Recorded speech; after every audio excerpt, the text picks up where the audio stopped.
Y pues bueno, antes que nada, vamos a compartir aquí la pantalla para observar unas cositas que les dejé en la plataforma. Por favor, para aquellos que no revisan la plataforma, que no se devuelven a mirar las diferentes pestañas porque creen que a veces no entro a las pestañas anteriores, de semanas anteriores, cosas así. Normalmente, dependiendo de lo que hayamos trabajado, a veces hay información que es complementaria y que yo termino subiendo allí mismo, ¿ok? Entonces, para caso de ustedes, que son el curso de modelado 2, listo, para que hagan una visita directamente a las siguientes semanas. La semana número 5, si no estoy mal, aquí está, en donde pues bueno, aparece lo que es otro ejercicio que les hice ahí para que ustedes pudiesen trabajarlo, bueno, para que ustedes lo observen cómo es que se desarrolla con respecto al método de estabilidad de Routh-Hurwitz, ¿ok? Ahí hay un polinomio en S a la 4 de cuarto grado, ¿listo? Pero pues que tiene unos coeficientes con unos valores diferentes, ¿no? Unos valores decimales, entonces se hace exactamente lo mismo, se les recuerda a ustedes cómo es que se efectúa ya la selección del pivote y después cómo se realizan los diferentes cálculos como tal de cada una de las filas hasta que terminemos en la fila S a la 0, ¿ok? Y aquí aparece directamente llegando hasta el punto final del cálculo de la última, ¿no? De la última de las filas, la fila S a la 0 para este polinomio propuesto. Y pues bueno, aparece directamente la evaluación de la primera columna, que para este caso de ejemplo, pues observa que es un sistema totalmente estable porque no hay cambio de signos, ¿ok? Para que recuerden un poco eso del criterio de estabilidad de Routh-Hurwitz. Bueno, esto como se evidencia también, en el caso de tener que hacerlo manual, pues utilizando división sintética, nosotros podemos llegar directamente a determinar cuáles son las raíces de este polinomio en S a la 4. Como es S a la 4, pues técnicamente debemos tener 4 raíces. Por división sintética se logra directamente la obtención de las raíces, todas ellas son negativas, menos 10.5, una conjugada, compleja conjugada en menos 2.5 más menos 3i y otra que está en menos 2, ¿ok? Por lo tanto, queda un ejercicio adicional hecho.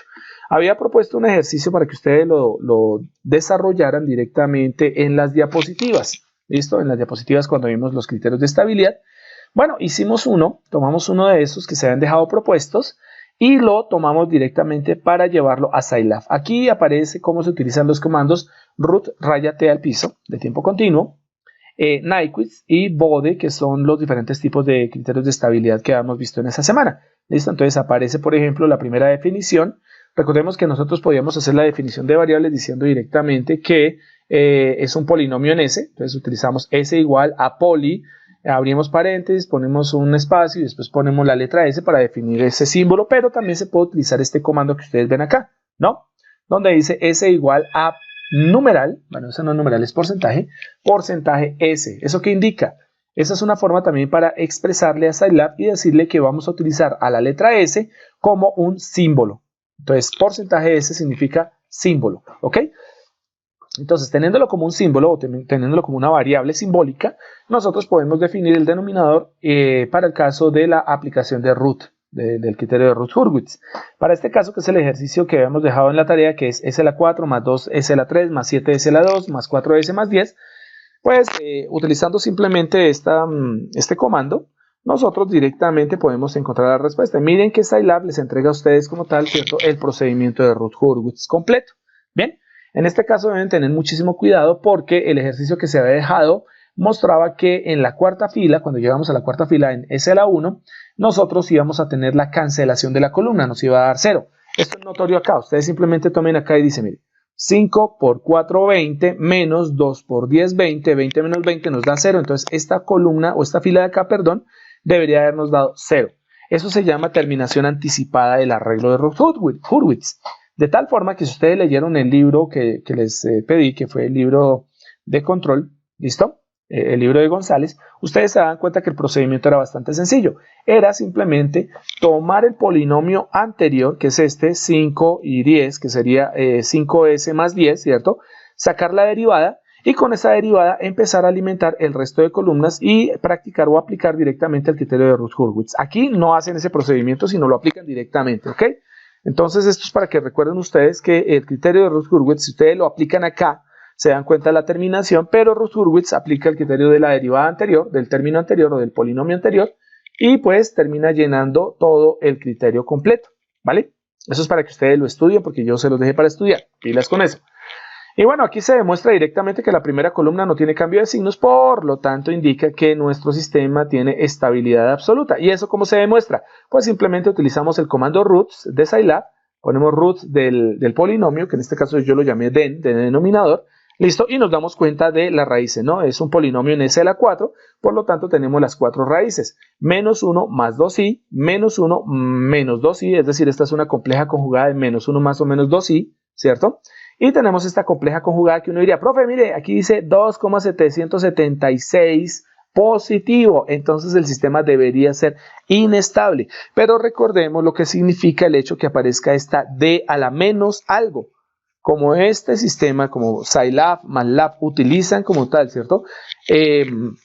Utilizan sistemas numéricos para el cálculo, utilizan series de Taylor sumatorias y series convergentes. Entonces, por aproximación, este sistema dio 2.776 o 2,776 exponente a la menos 16.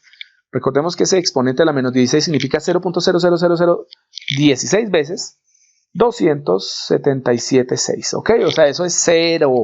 Cuando tenemos ese valor, por aproximación se calculó así. Aparentemente parecería que las raíces están al lado derecho, pero es que d a la menos 16 es 0. ¿Ok? Entonces nos daría que las otras dos raíces pues corresponden a complejas conjugadas en el eje vertical, en el eje imaginario, en el eje j omega. Por lo tanto, pues las raíces son más menos raíz cuadrada de 2i o j. Bueno, yo les puse j, da igual. Entonces, ¿qué pasa? 1.4142 es la raíz cuadrada de 2, ¿ok? Entonces ahí aparece SQRT de 2J o de 2I, es exactamente lo mismo. Por lo tanto, tiene dos polos en el semiplano izquierdo, polos complejos conjugados, en el real menos 1, y dos polos complejos conjugados, ¿cierto? No repetidos, directamente sobre el eje J omega, por lo tanto el sistema es críticamente estable, pero tiene estabilidad, ¿ok? Bien, aquí aparece en la siguiente, bueno, aparece exactamente lo mismo, pero en este caso pues utilizamos el criterio de Nyquist. Vamos a generar los gráficos o los semigráficos de Nyquist. Y pues para ello definimos un numerador, bueno, definimos el símbolo S, que vamos a utilizar a S como una variable simbólica. Definimos un numerador, en este caso sería S más 2.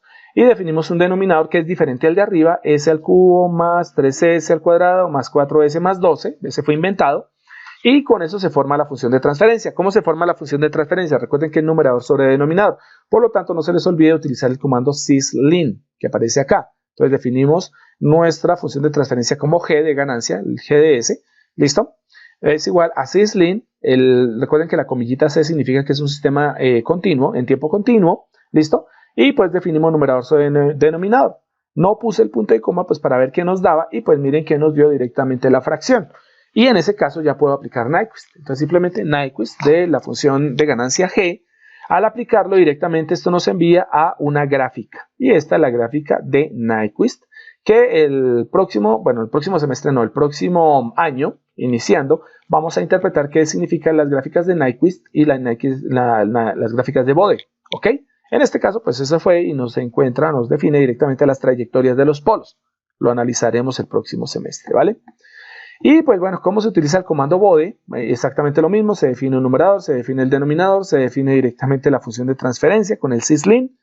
Y por último solamente se define la función de Bode. En esta sí tienen que recordar que ustedes tienen que definir, bueno, Bode, van a sacar las gráficas de Bode, la gráfica de magnitud y la gráfica de fase de nuestra función de transferencia g y van a definir la frecuencia mínima y la frecuencia máxima sobre las cuales se va a graficar, ¿listo? Y por ende, cuando le damos enter, vamos a obtener las dos gráficas que les comentaba, la gráfica de magnitud y la gráfica de fase, que también aprenderemos a interpretar. Recuerden que son gráficas en decibelios, por lo tanto quiere decir que están comprimidas logarítmicamente. Por eso se alcanza a notar aquí las diferencias entre las formas de división como tal, de los ejes en el plano horizontal, ¿no? en el eje horizontal. Observen muy bien eso, ¿ok?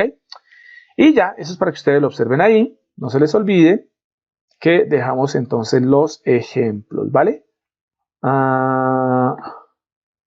Creo que aquí en la semana 7, bueno, está el video, está la presentación. No recuerdo si en la semana 6 dejamos algo. Bueno, si no se les olvide que aquí se aprenden a manejar los comandos de función de transferencia a espacio de estados y espacio de estados a función de transferencia también para que los estudien, ¿ok? Bueno, creo que eso era todo por el momento. Vale. Estoy compartiendo la pantalla, sí la estoy compartiendo, entonces nos vamos, estamos grabando la sesión, si la estamos grabando, menos mal, pensé que no. Y bueno, empecemos con la clase del día de hoy. Vale. Listo. Entonces vamos a empezar ahora con los famosos sistemas hidráulicos, ¿ok? Bueno, los sistemas fluídicos realmente, ¿ok? La idea básica es trabajar tanto con sistemas en donde se tenga que manipular líquidos o se tenga que manipular algún tipo de gas, ¿listo? Dentro de los gases, pues obviamente el aire se incluye, por lo tanto también hablaremos de los sistemas de compresión de aire y los sistemas de refrigeración también cuando veamos la parte térmica, ¿vale? Dentro de los modelos fluídicos, como vamos a utilizar tanto líquidos como gases, es importante recordar que existen ciertas leyes que están definidas para cada uno de los sistemas. Nunca se les olvide porque es que de acuerdo a esas leyes es que nosotros vamos a obtener nuestras ecuaciones, ya sean lineales o no lineales. Aquí hay algo bien importante sobre los modelos fluídicos, tanto de gas como de líquidos, que es, los sistemas fluídicos no son lineales. Olvídense que son lineales. Exactamente lo mismo que los mecánicos. Realmente los mecánicos no son tan lineales como pensamos. Lo que pasa es que nosotros utilizamos leyes muy generales en donde con leyes generales o con esas fórmulas que vienen directamente de las leyes postuladas, nosotros podemos pues utilizarlas para crear nuestros modelos matemáticos. En este caso voy a incluir pues las partes no lineales o las definiciones no lineales de los modelos fluídicos porque las no linealidades sí son más notorias en estos sistemas. Por lo tanto, más adelante tendremos que aprender a linealizar. ¿Qué pasa cuando nosotros tenemos un modelo y dentro de ese modelo tenemos obligatoriamente que incluir una no linealidad? Pues nosotros podemos o bien sea operar ese sistema con las no linealidades presentes o simplemente buscar un método para tomar una ecuación no lineal y convertirla en una ecuación lineal. Si ustedes recuerdan, nosotros empezando el curso habíamos definido que sí existían esos métodos y esos métodos es precisamente definir un punto de operación. Un punto de operación del comportamiento no lineal nos define una recta tangente sobre ese punto de operación que tiene un comportamiento lineal y nos define una sensibilidad estática del sistema, ¿ok? Y eso se logra directamente como aplicando el criterio de las derivadas. Entonces, bien, derivadas sobre el punto de operación, ¿no? Entonces, eso lo habíamos trabajado en instrumentación, eso sí lo recordarán súper bien porque lo trabajamos harto, bastante el semestre pasado. Y esto mismo se lo vamos a aplicar acá. Lo que hicimos el semestre pasado en instrumentación de la linealización de sistemas en un punto de operación para calcular la sensibilidad es algo muy parecido a lo que vamos a hacer aquí en modelado, ¿listo? Sin embargo, nosotros vamos a utilizar un criterio o un conjunto de criterios. Vamos a empezar con el criterio de las series de Taylor. Con las series de Taylor se puede lograr unas excelentes linealizaciones, unas muy buenas linealizaciones, ¿ok?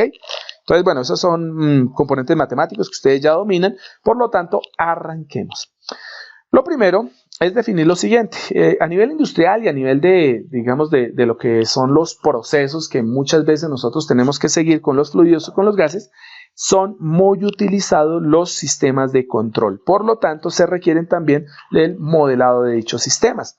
¿Cuál es la idea? La idea de esos líquidos es que nosotros hagamos una transformación y también obviamente sobre los gases de ese sistema, que nosotros acumulemos o guardemos como tal esos líquidos o esos gases para realizar unos procesos inmediatos o unos procesos posteriores. Debemos transportar también tanto los fluidos como los gases entre diferentes sistemas o entre diferentes lugares para que se realicen unos procesos. Esto se pasa o se hace directamente cuando tanto el líquido como gas necesitan de diferentes procesos, de procesos escalonados o procesos en diferentes estados de tiempo, ¿ok? Por lo tanto, seguramente necesitaremos algún tipo de tubería o unas vías como tal que nos permitan el transporte de esos elementos fluídicos. Entonces, aquí van a aparecer tres elementos que son bien importantes. Uno, el hecho de que nosotros podemos acumular tanto los líquidos como los gases. Aquí debemos tener muchísimo y un especial cuidado cuando hablemos de esos términos. Cuando nosotros acumulamos en tanques un líquido, ¿bien? Nosotros vamos a tener un aspecto muy diferente a poder acumular un gas. ¿Por qué? Y lo vamos a expresar desde este mismo momento para que ustedes más adelante no digan que no se les dijo. Uno, cuando nosotros vamos a acumular líquidos, los líquidos tienen una densidad mayor que el aire. Al tener una densidad mayor quiere decir que pesan. Y por ende, cuando un líquido ingresa a un tanque, normalmente el líquido se deposita en el fondo del tanque. Eso significa que por su propia masa ¿cierto? Nosotros vamos a tener que el líquido solo ocupará la parte inferior del tanque. ¿Hasta qué? Hasta cierto nivel. Por lo tanto, cuando hablamos de líquidos y hablamos de tanques que van a almacenar dichos líquidos, vamos a hablar de el nivel del líquido dentro del tanque, ¿ok? En el caso de los gases, sí vamos a tener algo cambiante y es lo siguiente. Cuando nosotros ingresamos un gas, dependiendo de la densidad del gas, si este gas es más pesado que el aire que lo rodea, ¿cierto? Que rodea el tanque, entonces tenemos que la presión atmosférica obligará a que el gas se deposite como si fuera un líquido, es decir, se va a depositar en el fondo del tanque. Por lo tanto, en ese caso hablaremos de que su masa y su volumen dependerán específicamente del nivel de dicho gas. Pero si el gas es más liviano que el aire o es igual, tiene la misma densidad que el aire, entonces el gas que ingresa a un tanque ocupará todo su volumen. No se depositará en el fondo, sino que ocupará todo el volumen y por lo tanto ese gas se va a encontrar directamente distribuido en todo el elemento volumétrico. Por lo tanto, la capacitancia desde el punto de vista de los líquidos va a ser un poco distinta a la capacitancia desde el punto de vista de los gases, sobre todo aquellos que tienen igual o menor densidad que el aire circundante, a menos que también obviamente el tanque sea presurizado. Sin embargo, si se genera presurización en el tanque, el aire como tal lo que va a generar es precisamente eso, presión sobre las cámaras o sobre las paredes internas de nuestros tanques. Aún así, seguirá ocupando todo el espacio. Por lo tanto, en la capacitancia hidráulica hablaremos del volumen en función del nivel del líquido, de nuestro elemento líquido, y en el caso de los tanques con gas, ¿cierto? Asumiremos no el volumen desde el nivel, sino el volumen en función de la densidad. Ahí es donde debemos tener muchísimo cuidado con esos dos sistemas, ¿vale? Pero bueno, eso lo vieron ustedes también en física, imposible que no lo recuerden a este punto. Entonces, bien, en automatización de estos procesos vamos a necesitar obviamente muchísima instrumentación. Vamos a necesitar instrumentación para el flujo, vamos a necesitar instrumentación para el caudal, vamos a necesitar instrumentación para el nivel, vamos a necesitar instrumentación para la presión, vamos a necesitar instrumentación también para definir hasta la misma temperatura, porque a veces, y esto va a pasar muchísimo, en el caso de los gases la temperatura puede llegar a afectarlos. Entonces, a menos que el sistema sea adiabático, nosotros vamos a tener problemas con la temperatura. Entonces la temperatura también podría llegar a ser un elemento bastante importante para instrumentar un proceso automatizado a nivel industrial. Por lo tanto, sensores y actuadores van a tener ciertas características especiales, ¿vale? Entonces, bien, ahora sí, antes de empezar a definir los tres elementos básicos de los sistemas fluídicos, para nuestro caso vamos a empezar con los líquidos, ¿vale? Que son la resistencia hidráulica, la capacitancia hidráulica y la inertancia hidráulica. Vamos a ver la tablita que se ubica en la parte superior derecha. Entonces, observen unas analogías que existen entre las cantidades definidas en modelos para fluidos con respecto a las cantidades definidas para sistemas eléctricos. Existe algo que se conoce en las componentes de analogía de los sistemas. ¿Listo? Perdón un minuto. Un minutito, porfa, que necesitan aquí una cosita. Ok, listo. Ya. Que me estaban haciendo una pregunta. Ok, entonces, íbamos en la parte de las cantidades, ¿no? Entonces nosotros tenemos cierta analogía entre los sistemas fluídicos y los sistemas eléctricos. Esta analogía puede llegar a ser explotable, muy explotable en el sentido de que podemos, cuando tengamos un problema de sistemas hidráulicos o de sistemas neumáticos, para el caso del aire, nosotros podíamos llevar ese problema o ese modelo hacia el mundo eléctrico. Es decir, que existen ciertas equivalencias en donde con esas equivalencias ustedes, que son unos duros en la parte eléctrica, electrónica, ustedes van a poder hacer sistemas, por ejemplo, para el caso de los modelos fluídicos. Van a poder hacer eso. ¿Listo? Estas analogías son bien interesantes porque cuando yo llevo los sistemas hidráulicos, los sistemas neumáticos a sistemas eléctricos, pues yo puedo desarrollar el ejercicio como si fuese un circuito electrónico, aplicar las leyes de Kirchhoff, ¿cierto? Aplicar la ley de Ohm. Y el resultado, indistintamente, cuando yo lo devuelva directamente a mi sistema hidráulico original, mi sistema neumático original, me da el mismo resultado. Entonces es algo bien interesante.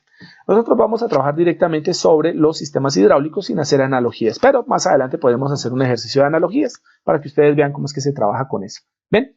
Entonces, bien, observen lo que serían las cantidades para el caso de los fluidos y las cantidades eléctricas. ¿Listo? La carga eléctrica, voy a hacer la comparación eléctrica a la parte fluídica. La carga eléctrica Q puede verse como su elemento análogo, que sería la masa de un fluido. La masa de un fluido viene a ser equivalente a la carga eléctrica. ¿Listo? La razón de cambio, ¿cierto?, de flujo de dicha masa es análogo a la corriente eléctrica. Observen los términos. Para el caso de la carga eléctrica Q tenemos la masa M, para el caso de la corriente eléctrica I tenemos directamente la razón de cambio de flujo de masa o simplemente flujo másico, Q sub M. ¿Listo? Para el caso del voltaje, ¿cierto?, de la parte eléctrica, vamos a obtener su equivalente en la presión. ¿Listo? Para el caso de la resistencia eléctrica, que cumple con la ley de Ohm, R igual a voltaje sobre corriente, resistencia igual a voltaje sobre corriente, vamos a tener su contraparte como la resistencia de los fluidos lineales. Ahí sí vamos a tener cuidado, porque recuerden que en la parte de hidráulica, y bueno, también aparece en la parte neumática, aparecen dos tipos de componentes de fluido, ¿no?, de flujo. Uno que es el flujo laminar o flujo lineal, y el otro que se llama el flujo turbulento o flujo de vórtice. En uno se asume que las partículas del fluido o del gas van moviéndose a través de las tuberías, ¿cierto?, linealmente, ¿cierto? Por lo tanto, vamos a tener un fluido que tiene pues características bastante lineales, proporcionales.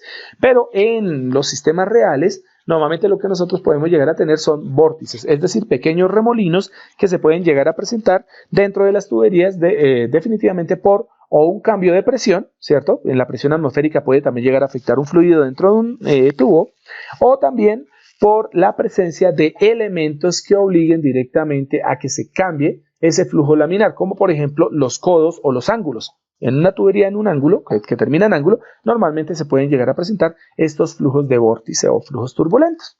Entonces, para el caso de la resistencia eléctrica, su contraparte es la resistencia del fluido lineal, no turbulento, en donde observen directamente la característica, y es lo siguiente, que la resistencia fluídica pues va a ser igual a la presión sobre el flujo. Por su analogía con la parte eléctrica sería voltaje sobre corriente, ¿no?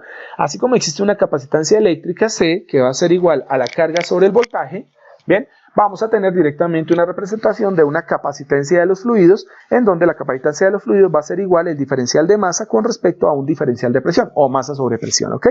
Y para el caso de la inductancia eléctrica, que serían las bobinas, ¿cierto?, vamos a tener su contraparte, que sería la inertancia de los fluidos, que es un concepto derivado de la aceleración, de la diferencia de presiones para obligar a una aceleración de un fluido.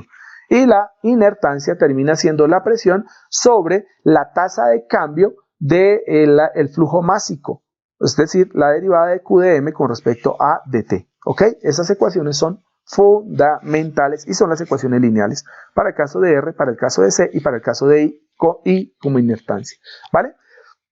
Ahora sí, la resistencia hidráulica en un sistema hidráulico pues está definido directamente como ¿qué? Como el cambio en la presión de un fluido cuando este fluido pasa por tuberías de diferente diámetro. Aquí debemos tener también especial cuidado a lo siguiente: cuando hablamos que existe una resistencia cuando pasa fluido, estamos diciendo que obligatoriamente debe haber un flujo. Esto es muy importante en las resistencias hidráulicas. Solo se presenta resistencia hidráulica cuando un fluido se mueve entre elementos que tienen diferente diámetro. Miren que la definición formal del libro dice cuando pasa por tuberías, pero no necesariamente se presenta resistencia hidráulica cuando hay tuberías. Por ejemplo, cuando yo conecto una tubería a un tanque, ese tanque se encuentra lleno de un, por ejemplo, líquido, porque estamos hablando en este momento de hidráulica. Cuando ese tanque está lleno de un líquido, si nosotros abrimos una llave de salida que está conectada a dicho tubo y el líquido fluye del tanque hacia el tubo, va a haber una resistencia hidráulica allí. ¿Por qué? Porque el tanque es mucho más grueso, mucho más grande de lo que es el tubo. Por lo tanto, eso es análogo a tener directamente un flujo que va de un, entre comillas, tubería mayor que correspondería al tanque hacia una tubería menor que sería la tubería por donde saldría nuestro líquido. Por lo tanto, la resistencia hidráulica está definido como ese flujo, ¿sí?, o ese cambio de presión en el flujo de un líquido cuando pasa de un medio de diferente diámetro a otro medio. ¿Listo? Casi siempre de un medio de diámetro mayor a un medio de diámetro menor. Recuerden eso. De diámetro mayor a diámetro menor es como si tuviésemos una diferencia de potenciales. Es obligatorio tener una diferencia de potenciales para que se presente una diferencia de presión, porque es que la diferencia de presión es una diferencia de potencial, inmediatamente hablando. ¿Cómo se describe la ecuación de la resistencia hidráulica? Pues la ecuación de la resistencia hidráulica de manera no lineal, bueno, más bien, de manera no lineal se define como el diferencial de presión con respecto al diferencial de flujo másico, dP sobre dQ de M. ¿Listo? Pero para poder tener una resistencia hidráulica fija, nosotros lo que vamos a hacer es que la linealización alrededor de un punto de operación. Entonces, observen la ecuación que está al frente de resistencia hidráulica y miren, la resistencia hidráulica en un punto de operación va a ser igual al diferencial de presión en el punto de operación, eso es lo que significa el gorrito encima de la P, ¿listo? El diferencial o la derivada de la presión en un punto de operación con respecto a la derivada en el punto de operación de flujo Q sub M, evaluado, ¿cierto?, en un punto de referencia que se denomina Q sub MR, Q gorrito MR. Lo que están haciendo ahí es un proceso de linealización para encontrar la resistencia hidráulica en un punto específico de operación, teniendo en cuenta que la resistencia hidráulica es una relación no lineal, ¿ok? Entonces miren lo que con respecto a la ecuación, esa ecuación que ustedes están viendo ahí es la mismísima ecuación que vimos el semestre pasado para el cálculo de la sensibilidad de los sensores. Es exactamente la misma. dP sobre dQ en un punto de operación evaluado en el punto de operación nos da directamente la pendiente de una recta tangente que pasa por el punto de operación de nuestro comportamiento no lineal. ¿Ven que lo de instrumentación sí servía aquí para modelado? Ok. Entonces, esto es equivalente, nos dice ahí al frente, ¿a qué? A tener directamente el diferencial de presión con respecto al diferencial de flujo másico en el punto de referencia R. ¿Listo? Nosotros lo llamamos el punto de operación Q, pero recordemos que no podemos utilizar la Q porque Q es flujo y en mayúscula es carga, entonces no nos sirve. Por eso utilizamos R de referencia. Bien, la capacitancia hidráulica, ¿cómo está definida? Es la medida de la energía almacenada en un sistema hidráulico, normalmente en tanques. Obviamente, cualquier tipo de elemento que actúe como tanque es un almacenador. Ojo, porque cuando hablamos directamente de la capacitancia hidráulica y decimos que es una energía almacenada, ya por defecto nos está diciendo, si nosotros almacenamos líquido dentro de un tanque, nosotros almacenamos energía. Pero como el líquido no se está moviendo dentro de un tanque, vamos a asumir que no se mueve, pues entonces uno diría, ingeniero, la energía debería ser cero. Pues no, porque la energía dentro de un tanque tiene que ser función de la masa, de la cantidad de elemento líquido que esté dentro del tanque. Como es una función de masa, entonces quiere decir que estaríamos hablando de una función de energía potencial. Un líquido, desde que no tenga flujo turbulento, desde que no esté siendo mezclado dentro de un tanque, un líquido que está dentro de un tanque y está quieto, está en reposo, no tiene energía cinética, no hay energía de movimiento, pero sí hay una energía almacenada de orden potencial. Por lo tanto, un tanque es un almacenador de energía. Recordemos lo que pasaba directamente con nuestro caso de los sistemas mecánicos. Sobre los almacenadores de energía, alrededor de ellos es sobre los elementos que vamos nosotros a montar nuestras ecuaciones. Por lo tanto, observen que aquí ya nos están diciendo, como el elemento que almacena energía en forma de energía potencial es nuestro tanque, nosotros vamos a pasar o a empezar nuestros modelos sobre los tanques de nuestro sistema. Si hay dos tanques, lo más seguro es que voy a tener que hacer ecuaciones diferenciales alrededor de los dos tanques. Si hay tres, voy a tener que hacer tres ecuaciones diferenciales. Si hay cuatro, serán cuatro, etcétera, etcétera. ¿Listo? Sobre nuestro sistema de almacenamiento de energía, es sobre nuestro sistema donde vamos a empezar a hacer nuestro análisis para describir como tal las ecuaciones del modelo. ¿Ok? Entonces, bien, ¿cómo está definido esta energía potencial almacenada dentro de un tanque? ¿Sí? Sí. Y ahora, esta que se guardia, entonces vamos más. Santiago tiene abierto el micrófono. Sí, escuché a Santiago peleando ahí con alguien que no le alcanzaba algo de una hoja, no entendí bien. Ok, quedó en el video, no importa, eso es bueno. Santiago acaba de hacer una participación en la clase, eso es interesante. Bien, bueno, entonces estamos hablando de la ecuación, ¿no? Entonces observen la ecuación de la capacitancia hidráulica.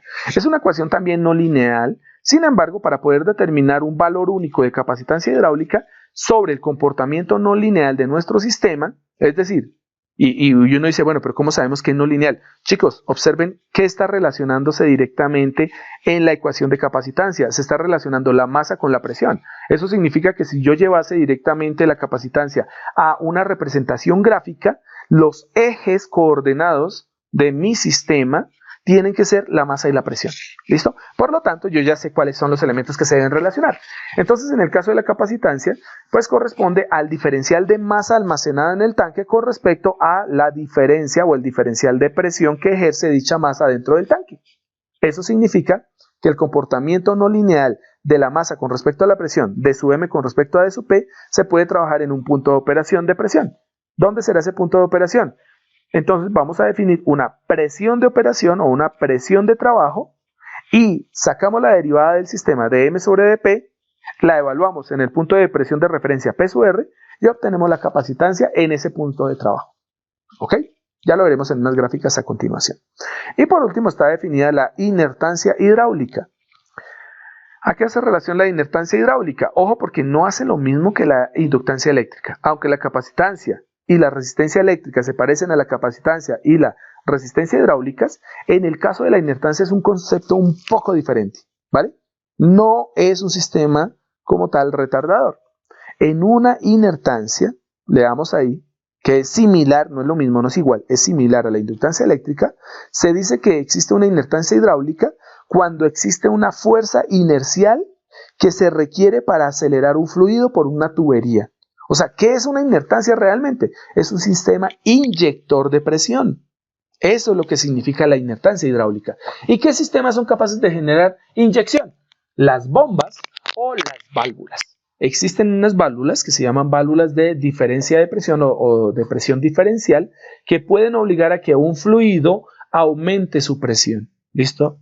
Válvulas como por ejemplo la válvula de Venturi, que pueden permitir que en el caso de los gases, por ejemplo, nosotros podamos tener una aceleración generando directamente una diferencia de presiones. ¿Ok? Por lo tanto, una inertancia hidráulica es un elemento de impulso, de fuerza inercial, un impulsador, un acelerador de fluido por dentro de una tubería. Cuando nosotros modelamos estas bombas, normalmente nosotros podemos hacer relación a una presión absoluta o a una presión de referencia. Cuando nosotros utilizamos la presión absoluta, tenemos que utilizar la ecuación de la inertancia. Si estamos hablando con respecto a la presión atmosférica, la ecuación de la inertancia hidráulica no sería tan necesaria. La presión se podría dejar como una presión de inicio o una presión de arranque, en el caso de las bombas. Eso deben tenerlo con muchísimo cuidado. Si la presión es absoluta, debemos utilizar la ecuación de la bomba como si fuera la ecuación de la inertancia que está ahí, que es la última de las ecuaciones que ustedes observan. Pero si hay una relación con la presión atmosférica, entonces no hay necesidad de utilizar el criterio de la inertancia, sino se puede utilizar simplemente la presión inicial o la presión definida como presión de la bomba. Ahí vamos a verlo más adelante cuando hagamos ejercicios. Entonces, bien, en el caso de la inertancia hidráulica, pues nos damos cuenta que la inertancia, miren que aquí no hay una evaluación sobre ningún límite, ningún tipo de punto de operación, P sub R, Q sub R, nada de eso. Nos dice directamente, la inertancia es la presión requerida para acelerar un fluido por una tubería con respecto a ese diferencial, con respecto a esa razón de cambio que tengo que imprimirle al flujo másico por unidad de tiempo. P sobre dQ de M de T, ¿vale? Para el caso de la resistencia hidráulica y la capacitancia hidráulica, estos serían unos comportamientos normalmente vistos en estos sistemas. En el caso de la resistencia hidráulica, observen ustedes que hay un comportamiento no lineal que se referencia en función a la presión y al flujo másico, al flujo de masa Q sub M.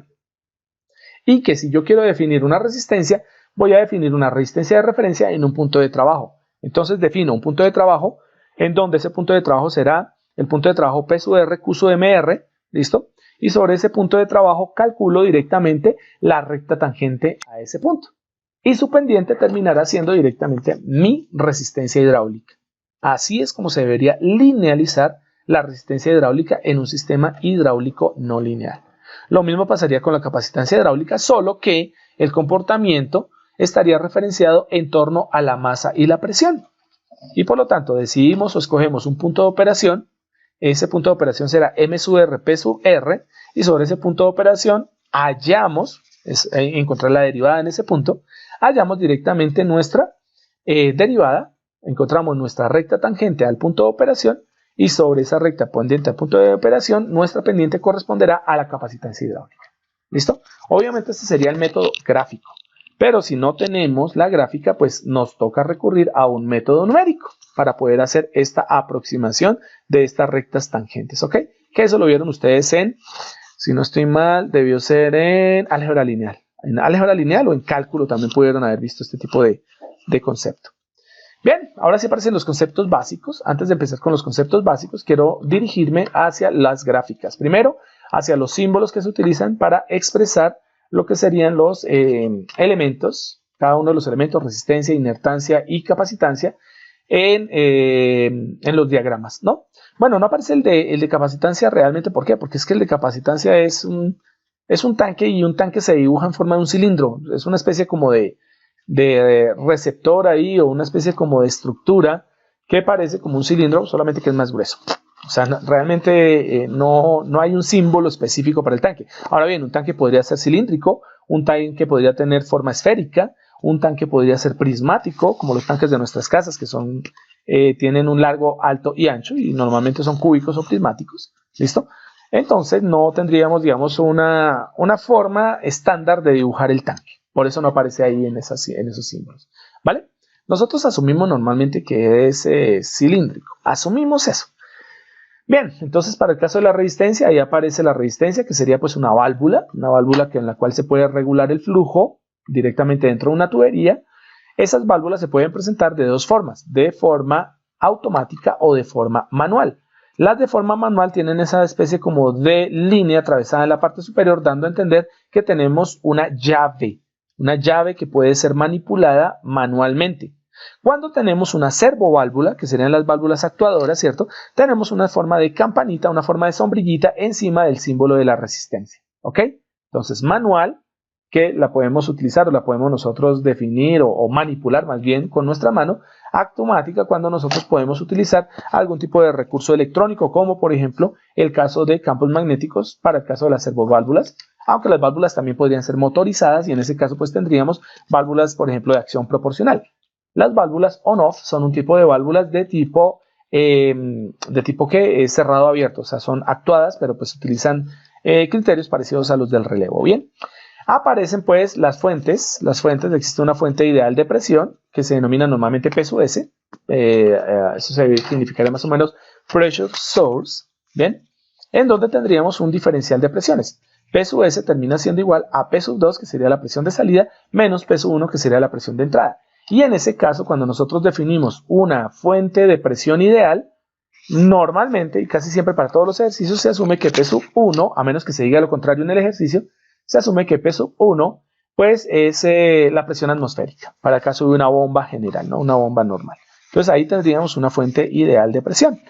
Para el caso de las fuentes de flujo, pues tendríamos la representación QS. Miren que ahí pues ya aparece, el símbolo es exactamente igual al de una fuente de corriente, entonces no habría problema para distinguirlo de una fuente de presión, ¿no? Y al caso de la bomba, pues bueno, aparece directamente ese símbolo, una especie como de medio ventilador ahí, en donde pues ahí tendríamos que definir lo que es la famosa inertancia, ¿no? Bueno, en la parte de abajo se pueden observar fotos de lo que serían elementos como, en el primer caso, una electroválvula. El que está de color azul es una electroválvula on-off. ¿Listo? En el caso de la derecha, pues bueno, un tanque cilíndrico, solo que está en posición horizontal, ¿vale? En el caso inferior, pues podemos observar dos tipos de bombas. En el primer caso es una bomba motorizada, o sea, una bomba propiamente dicha, y en el segundo caso es una válvula de Venturi, en donde se utiliza presión diferencial para obligar a la aceleración de los fluidos. Por eso es que ustedes observan cuatro entradas, ¿no? O sea, 4 huecos ahí, ¿ok? 2 de ellos, ¿sí? Son los encargados de mover el fluido y los otros 2 son encargados de generar la diferencia de presiones para la aceleración, ¿vale? Bien, entonces, aquí hay algo bien interesante y es lo siguiente. Para fluidos incompresibles que no se pueden comprimir, se aplican los siguientes criterios. Para que tengan en cuenta, si el fluido se asume como incompresible, que no se puede comprimir, podemos utilizar ecuaciones lineales. Pero si un fluido se define como compresible, entonces las ecuaciones tienen que ser no lineales. Por lo tanto, vamos a asumir primero el caso de los líquidos que son incompresibles, que no se pueden comprimir. Entonces, ¿qué pasa? Si un líquido no es compresible, pues se supone que existe una conservación de la masa de dicho fluido. Debe existir una conservación de la masa. Claro, como no lo puedo comprimir, no puedo meter más ni menos partículas de ese fluido. Por lo tanto, vamos a tener una masa constante. Entonces, como tenemos una conservación de masa y va a aplicar obviamente el criterio de la ley de conservación de las masas, ¿listo? Entonces vamos a tener que la conservación de la masa como fluido incompresible nos generará una conservación del volumen a una densidad constante de fluido. ¿Qué significa? El fluido siempre será el mismo. No vamos a tener un fluido primero de agua, después de aceite, no. Nosotros vamos a tener sistemas en donde vamos a asumir que el fluido siempre será el mismo dentro de la tubería, dentro de los tanques, etc. ¿Listo? Entonces, por lo tanto, ¿qué pasa? Si se tiene que existe una densidad másica ρ y el caudal volumétrico se obtiene del caudal másico, entonces aparece una ecuación que nosotros ya conocemos. ¿Listo? Nos dice lo siguiente.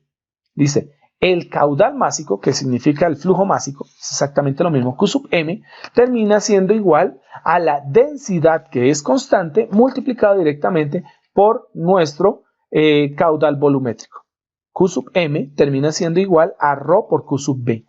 Observen que yo les decía que esa ecuación ya la conocen por lo siguiente. Quiten las Q y observen que les sale directamente una ecuación que nosotros ya conocemos. La masa es igual a la densidad por el volumen.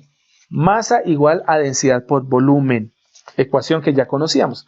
Pero si lo trabajamos desde el punto de vista de esos flujos, el flujo másico va a ser igual a la densidad multiplicada por el flujo volumétrico del líquido. Bien, ecuación número 1 que debemos saber, que debemos recordar muy bien, porque ya la hemos visto de otra forma. Masa igual a densidad por volumen. Entonces, bien, ya definimos que Q sub m es el volumen o el caudal másico, mientras que Q sub b es el caudal volumétrico, ¿vale? Y recuerde que eso, pues, obviamente se relaciona a flujos. Basados en eso, nosotros ya podemos definir lo siguiente. Ojo, porque estos 5 elementos son muy importantes tener en cuenta, se deben tener en cuenta cuando se van a crear las famosas ecuaciones. Lo primero, lo leo y los interpretamos. Primero, la presión es la fuerza por unidad de área, eso ya lo sabe todo el mundo, F por A, ¿no? Es la fuerza por unidad de área que ejerce el fluido, llámese el líquido o llámese gas. Para nuestro caso, seguimos asumiendo que son solo líquidos, más adelante hablaremos de los gases. La presión es la fuerza por unidad de área que se ejerce sobre un fluido, o que un fluido ejerce directamente sobre una superficie. Segundo, la presión manométrica es la diferencia de presión entre la presión absoluta y la presión atmosférica. Y se utiliza un término que nosotros ya utilizamos el semestre pasado cuando vimos sensores de presión. ¿Cuál es esa ecuación, esa unidad? PSIG, que significa presión dependiente de la presión atmosférica o simplemente Pound Square Inch Gravity. ¿Ok? PSIG. La presión manométrica es la presión de diferencia de presión absoluta con respecto a la presión atmosférica. Tercero, la presión hidrostática, ya cuando dijimos hidro, estamos hablando de fluidos de tipo líquido, ¿ven? De líquidos. La presión hidrostática es la presión que existe en un fluido en reposo. Entonces, ¿dónde hay presión hidrostática? Dentro de los tanques. Ahí es donde va a haber presión hidrostática. Dentro de una tubería podría haber presión hidrostática si el fluido no se mueve, sí. Habría presión hidrostática porque es energía potencial. Pero si se mueve a través de la tubería, pues entonces ya no habría presión hidrostática. Entonces, ¿dónde lo vamos a apreciar directamente? En fluidos que no se están moviendo dentro de los tanques. Ahí tengo que asumir las ecuaciones de presión hidrostática. Y eso significa energía potencial que puede convertirse en energía cinética cuando el líquido se desaloje de nuestro tanque. ¿Ok? Bueno, entonces esta presión hidrostática es debido por defecto a el peso del líquido. Como es el peso, eso quiere decir que tiene que estar definido en función de la gravedad. Y ahí nos va a aparecer la primera ecuación, que es la ecuación de presión hidrostática según el criterio de Torricelli, ¿no? La presión hidrostática en la parte inferior de una columna de fluido de altura H, y un tanque es una columna de fluido, solo que es gordito, ¿bien? Va a ser ρ, que es la densidad, ¿cierto? La densidad másica, multiplicado por la gravedad G, multiplicado por el nivel H. Ojo a esto. La presión hidrostática, o sea, esa fuerza que tiene dentro de un tanque un líquido, va a ser la densidad por la gravedad por el nivel, ¿vale? Y recuerden obviamente que cuando hablamos directamente del nivel, por defecto estamos hablando del volumen, ¿ok? ¿De qué dependemos entonces? Si H es una relación directa al volumen, quiere decir que los otros dos componentes de volumen tendrían que estar ahí como elementos de tipo constante. Mejor dicho, ¿de qué depende H? Depende de la forma del tanque. Si el tanque es cilíndrico, entonces la base del tanque será un círculo, ¿cierto? Entonces nuestra base, el área de la base será será pi r cuadrado, ¿listo? Si el tanque es de tipo, por ejemplo, cúbico, entonces la base será lado por lado, por lo tanto tendremos una área que será constante y solo dependeremos de la altura del líquido, del nivel del líquido, ¿ok? Ojo a eso, ¿no? Aunque ahí no aparece el volumen, ¿cierto? G por H nos definen por defecto lo que sería el volumen, sobre todo esa H, ¿no? Ese nivel. Bueno, el flujo laminar, ya estamos hablando entonces de las tuberías, el flujo laminar se define cuando la velocidad promedio, entonces cuando estamos hablando de velocidad promedio significa que es una velocidad constante, por defecto. La velocidad promedio de las partículas del fluido es la misma que la velocidad real de las partículas, es decir, existe un movimiento suave. Cuando decimos que la velocidad promedio es la misma velocidad real, estamos asumiendo que la velocidad es única, por lo tanto es constante. Y a eso se le denomina movimiento suave o movimiento sin remolinos en el fluido. Y ahí es donde aparece la parte 5. Se denomina como flujo turbulento ¿a quién? Se denomina aquel flujo que se presenta cuando la velocidad promedio de las partículas del fluido es menor que su velocidad real. Y a esto se le llama un movimiento irregular del líquido. Claro, es que si la velocidad promedio es menor que la velocidad real, quiere decir que el líquido se está frenando en algún lado. Por eso la velocidad promedio es menor. ¿Y por qué se está frenando? Fácil, porque en lugar de que las partículas se estén moviendo en una sola dirección, las partículas están ciclando sobre sí mismas generando esos famosos remolinos. Y ahí, en ese caso, como la velocidad promedio es diferente que la velocidad real, nuestro sistema debería incluir obviamente algún tipo de ecuación no lineal que relacione la velocidad promedio con la velocidad real. Y ahí es donde, como decía mi profesor de ecuaciones diferenciales, la marrana tuerce el rabo porque la ecuación se vuelve más compleja. Por lo tanto, para trabajar sistemas lineales es mejor asumir que el flujo siempre es laminar y hacernos los locos con el flujo turbulento. Pero en un modelo en donde sí se debe incluir, por ejemplo, el flujo turbulento, que sería el caso, por ejemplo, del diseño, el modelo para diseñar una válvula, en ese caso sí nos tocaría utilizar las ecuaciones no lineales. Bien, bueno, y ahora sí aparece el principio de Torricelli, ¿no? Y aquí aparece algo interesante con respecto al principio de Torricelli y es ¿qué ocurre cuando nosotros tenemos esa energía potencial almacenada en un tanque? ¿Listo? Y nosotros permitimos que esa energía potencial se convierta en energía cinética. Mejor dicho, ¿qué es lo que ocurre cuando nosotros tenemos un tanque lleno de un líquido y abrimos algún agujero para que el líquido se salga? Obvio, la única forma de que el líquido se mueva es que exista la energía potencial dentro del líquido. La masa y por defecto el peso de dicho líquido sobre el tanque es el que va a generar que nosotros tengamos el fluido saliéndose y moviéndose en energía potencial, energía cinética, en un hueco que se le abra directamente al tanque. ¿De qué depende obviamente la cantidad de movimiento? O sea, ¿de qué depende la presión de salida del líquido que se está escapando del tanque? Depende directamente de la altura. Y depende de la cantidad de masa almacenada dentro del tanque. Y depende también obviamente de la viscosidad. Y obviamente habrá una dependencia pues del agujero que le abran ustedes al tanque para que se salga el agua. Más grande el agujero, pues obviamente más cantidad de líquido, pero seguramente podemos tener menor presión. Más pequeñito el agujero, más presión, menor flujo.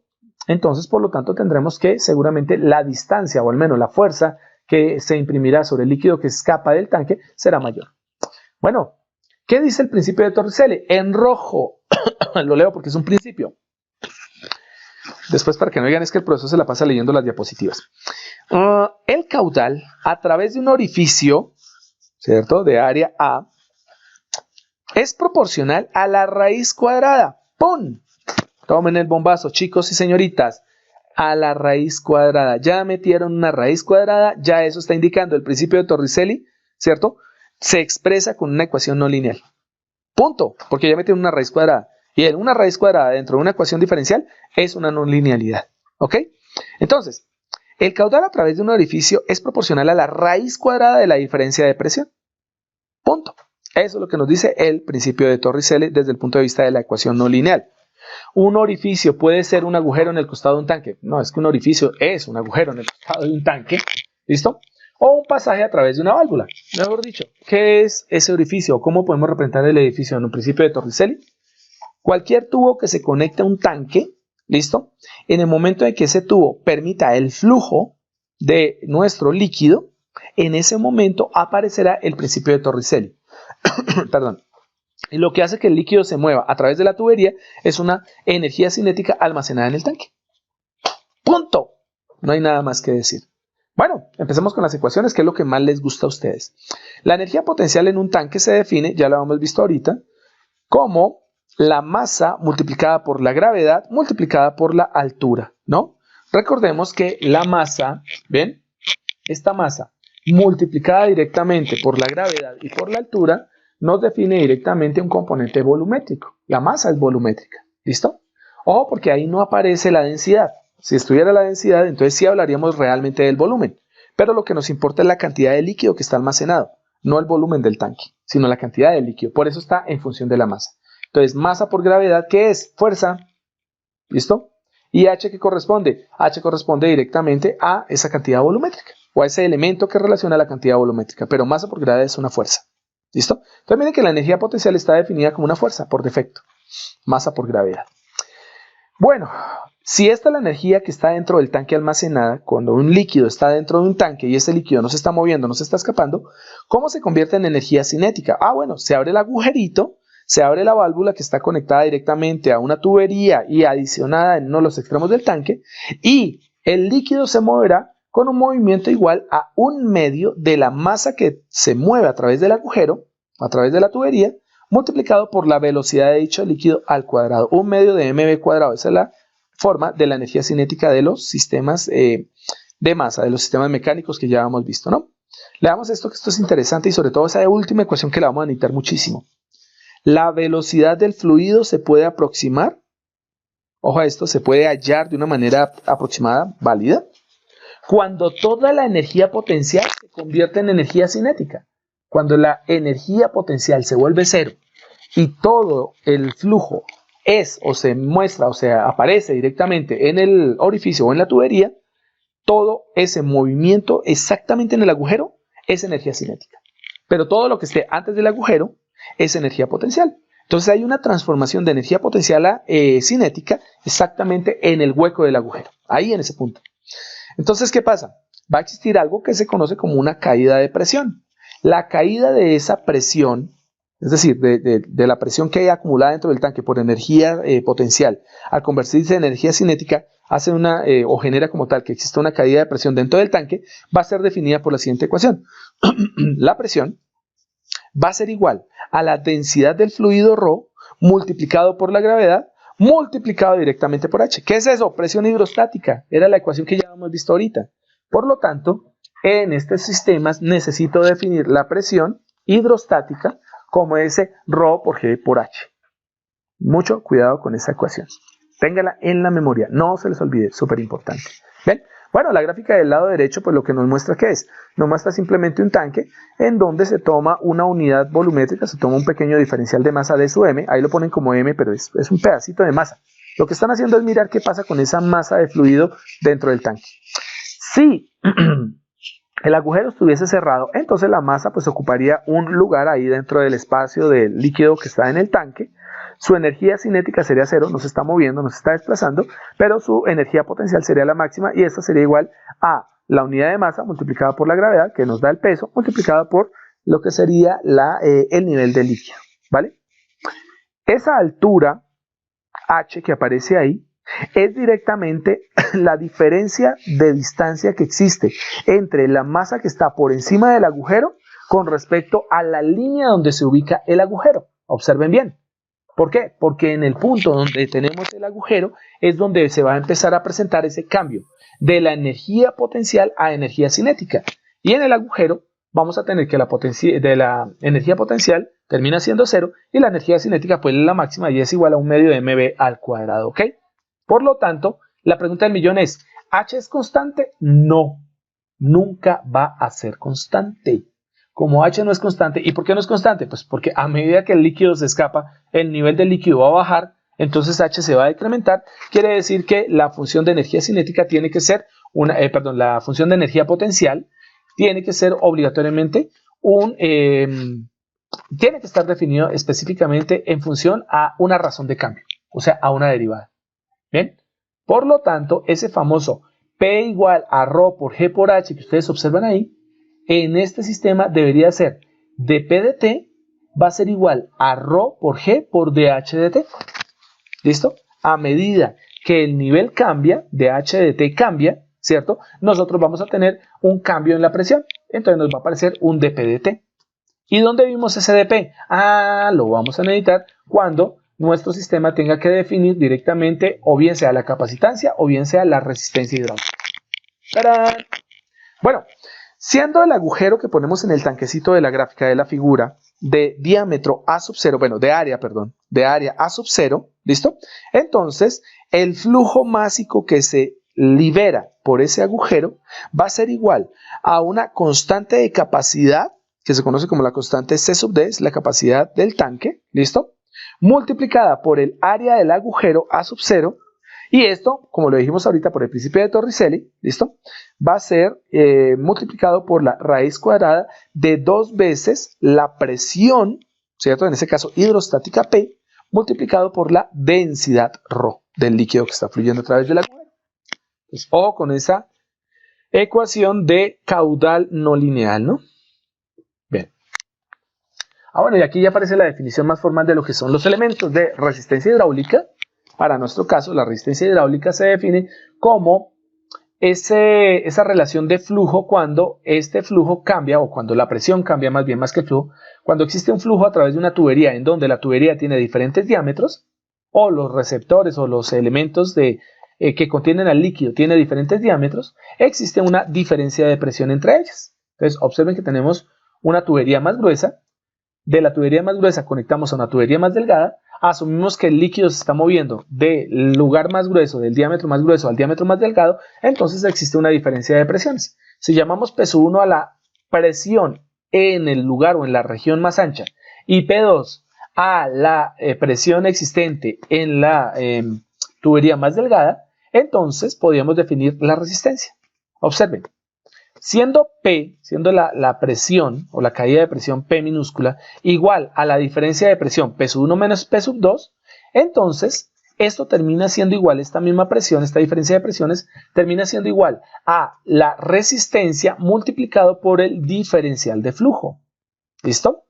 Por lo tanto, perdón, por el diferencial de caudal, es el diferencial de caudal. Entonces R por el diferencial de caudal termina siendo igual a el gradiente de presiones, P sub 1 menos P sub 2. Eso nos lleva a la siguiente conclusión. La presión P termina siendo igual a la resistencia multiplicado por el flujo. Presión igual a resistencia por flujo. ¿Ven? Si el flujo es de orden laminar, al tener, ¿cierto?, una diferencia de alturas, es decir, al conectar dos tanques a través de una tubería, la diferencia entre las alturas de los tanques, H sub 1 menos H sub 2, termina siendo igual a la presión hidrostática, que es R por Q. Y esto para el flujo laminar. Ese flujo laminar se aplica cuando yo conecto dos tanques y existe una diferencia de alturas entre los tanques, ¿ok? De altura del líquido. Bueno, el A y el B lo que nos representan es qué ocurre cuando nosotros tenemos dos válvulas. Vamos a suponer que tenemos dos resistencias hidráulicas que son válvulas que se pueden... que permiten su apertura o su cierre de manera automática o de manera manual. Bueno, en este caso no lo definen, pero ¿qué pasa si tenemos dos válvulas en serie o qué pasa si tenemos dos válvulas en paralelo? Para el caso A, cuando nosotros tenemos dos válvulas en serie, ¿listo? Estas dos válvulas en serie se pueden representar como una única válvula equivalente. Por lo tanto, al tener dos válvulas de resistencia R sub 1 y R sub 2 conectadas de manera serial en una tubería, estas se pueden representar como una única resistencia equivalente hidráulica, ¿cierto? Que será igual a R1 más R2. Entonces, ¿qué aparece aquí? El mismo concepto de las resistencias eléctricas. Dos resistencias en serie tienen una resistencia equivalente en donde su valor será la suma de las resistencias que intervienen en la serie. Exactamente lo mismo aparece acá en el caso A.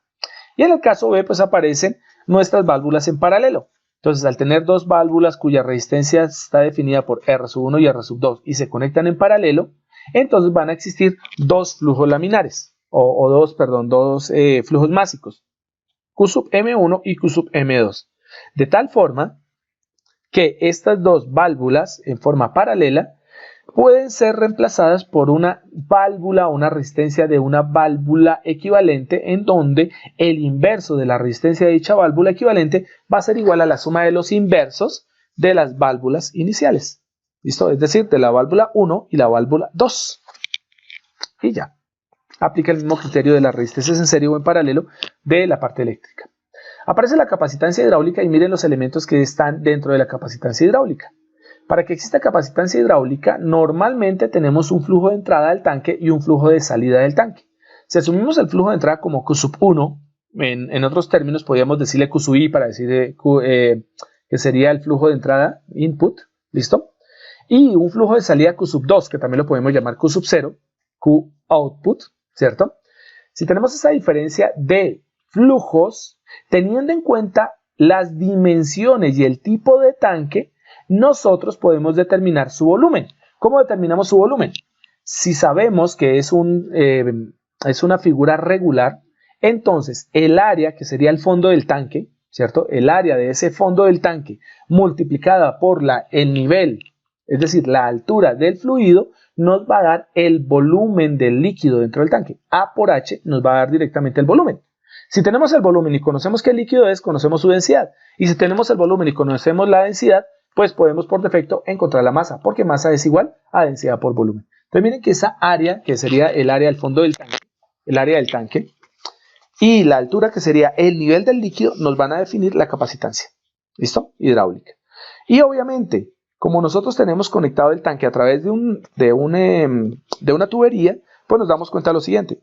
Si existe el flujo de salida Q sub 2, ¿bien? Es porque el líquido se está moviendo del tanque hacia la tubería. Como el tanque es más grueso y la tubería es más delgada, en el punto de unión entre el tanque y la tubería debería haber una resistencia. ¿Ok? Como no estamos definiendo la resistencia en este momento, sino solamente la capacitancia, entonces pues no vamos a hacer caso de esa resistencia que aparece entre el tanque y el tubo. Pero cuando hagamos modelos, sí deben tener en cuenta ese parámetro. ¿Ok? Acá no, porque solo estamos hablando de un tanque y un tubo, pero no sabemos a dónde va a dar ese tubo, no sabemos absolutamente nada y no nos interesa la resistencia en este momento. Entonces, bien, ¿cómo definimos la cantidad de volumen de líquido que hay dentro de un tanque? Simplemente mirando la diferencia de flujos. Por lo tanto, el flujo de entrada Q sub 1 menos el flujo de entrada Q sub 2 determina la cantidad de líquido que va a haber dentro de nuestro tanque. Es decir, va a haber un diferencial de volumen. Entonces, por lo tanto, si Q1 menos Q2 termina siendo igual al diferencial de volumen y recordamos que la masa es igual a la densidad por el volumen, entonces nosotros podríamos llegar a lo siguiente. Ojo a esto. El volumen, ¿cierto?, va a ser igual al área multiplicada por la altura. Como es el diferencial de volumen y el área es constante porque es el fondo del tanque, entonces Q sub 1 menos Q sub 2 termina siendo igual a ρ por A por dH de T. De esta manera nosotros tenemos lo que sería el flujo másico. Q1 menos Q2 nos determina Q sub M. Y eso es ρ por A por dH de T. ¿Ok? Si nosotros tenemos una diferencia de presiones en un tanque, y eso es obvio, existe la presión del fluido dentro del tanque y existe la presión de salida en la tubería, entonces P sub 1 menos P sub 2 nos daría la siguiente ecuación. P sub 1 menos P sub 2 va a ser igual a H por ρ por G, que si ustedes observan, está simplemente en la misma ecuación ¿de quién? De la presión hidrostática. Como no estamos inyectando ningún tipo de presión dentro del tanque, sino que la presión P sub 1 se debe precisamente a la cantidad de líquido que hay dentro del tanque, entonces el movimiento del agua de salida y que está expresado como Q sub 2 es la presión hidrostática que nosotros ya conocemos. ρ por G por H, solo que ahí aparece H por ρ por G. Entonces la altura, o sea el nivel, multiplicado por la densidad del fluido, multiplicado por la gravedad, nos da la presión hidrostática. De esa manera, nosotros encontramos que H se puede despejar como que H va a ser igual a la presión hidrostática sobre la densidad por la gravedad. ¿Ok? Esto es importante, ¿por qué? Porque si nosotros tomamos directamente ese H que está en la primera ecuación, donde dice ρ por A por dH de T, y reemplazamos H por la presión, entonces Q sub 1 menos Q sub 2 termina siendo igual al área del tanque sobre la densidad por la gravedad, y eso es una constante. Y a esa constante se le llama capacitancia. ¿Listo? La capacitancia en un tanque único va a ser igual al área del tanque dividido entre la densidad del líquido multiplicado por la gravedad. Esa es la constante llamada capacitancia o capacidad hidráulica. Q1 menos Q2 va a ser igual a la capacidad hidráulica multiplicado por el diferencial de presión con respecto al diferencial de tiempo, ¿no? Bueno, y en la parte inferior ustedes pueden observar los tanques, ¿no? Miren que un tanque puede ser cilíndrico, entonces el área, el fondo del tanque, pues obviamente sería ¿qué? El área sería el área de un círculo, pi r cuadrado. Y en el caso de un tanque que tiene características de tal forma que es un prisma, si la base es regular y es un cuadrado, entonces el área será simplemente lado por lado. ¿Ok? Entonces esa área sí se puede encontrar porque simplemente es conocer el volumen del líquido dentro del tanque. Y lo conocemos ¿por qué? Por la forma geométrica del tanque. ¿Vale? Bien. Cuando un tanque está abierto, la última gráfica nos dice algo interesante, P sub A corresponde a algo que se denomina presión atmosférica. Entonces, por lo tanto, hay una presión dentro del fluido que es P y hay una presión externa que es P sub A. Cuando el tanque está abierto o no tiene ningún tipo de presurización, la presión atmosférica tiene que ser tomada en cuenta. Sin embargo, como la presión atmosférica va a ser la misma dentro del tanque que fuera de la tubería, que dentro del segundo tanque, el tercer tanque, no importa qué elementos tenga, cuántos elementos yo tenga en el circuito hidráulico, la presión atmosférica va a terminar anulándose y solo vamos a tener presiones absolutas. ¿Vale? Y esta es la forma de descripción de la inertancia hidráulica. La inertancia hidráulica está definida como el principio de aceleración o la forma de aceleración de un fluido dentro de una tubería. Si asumimos que existe un área de aceleración que corresponde al área de la válvula, ¿listo? Y esa válvula tiene una longitud L, es decir, desde que conecto la válvula, desde la entrada de la válvula hasta la salida de la válvula aceleradora, hay una longitud L, entonces observen que el área de la válvula, el área por donde fluye el líquido a través de la válvula, multiplicado por la longitud de la válvula nos va a dar un volumen. Área por longitud nos da un volumen. Por lo tanto, vamos a tener en cuenta el volumen de fluido que pasa a través de nuestra inertancia hidráulica, a través de nuestra válvula aceleradora. Como hay una diferencia de presiones, entonces vamos a tener lo siguiente. La masa multiplicada por el diferencial de velocidad con respecto al tiempo que sufre el líquido, porque vamos a tener una aceleración, va a ser igual al área por donde fluye el área de aceleración de la válvula, factor de la diferencia de presiones P sub 1 menos P sub 2, ¿vale? ¿Qué deben tener en cuenta acá? M por dV dt, pues dV dt es una aceleración, masa por aceleración es una fuerza. Entonces lo que tenemos al principio de la ecuación es la fuerza de aceleración. La fuerza de aceleración va a ser igual al área, ¿cierto? Es decir, la sección transversal por donde está fluyendo el líquido dentro del acelerador, factor de la diferencia de presiones. Bueno, si nuestra tubería, dentro de nuestra tubería, la válvula tiene una longitud L, entonces la masa estará dada por lo siguiente término.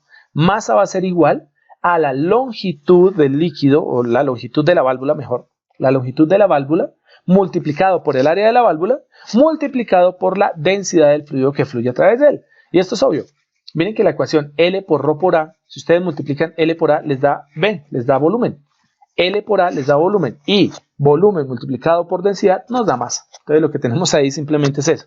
Incluimos el volumen del líquido que está dentro de la válvula, lo multiplicamos por la densidad del líquido y eso nos da la masa del líquido. ¿Esto qué nos lleva? Nos llevaría a reemplazar M en la ecuación de arriba y obtener la siguiente ecuación. P1 menos P2 termina siendo igual a la longitud de nuestra válvula aceleradora multiplicada por la densidad del fluido y esto multiplicado por la aceleración del fluido que está expresado en términos de su diferencial de velocidad. Y aquí hay un principio bien interesante y nos dice lo siguiente. La tasa de flujo que va a través de este sistema acelerador está como sigue. El flujo termina siendo igual a el área por donde fluye, por donde se acelera el fluido, multiplicado por su velocidad. Por lo tanto, ese dV dt de la ecuación anterior lo podemos reemplazar acá.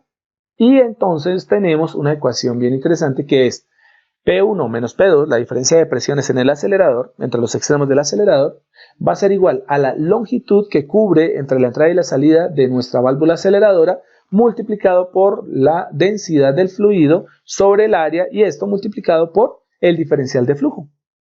L, ρ y A son constantes, por lo tanto forman una constante y esa constante se conoce como la constante de inertancia I.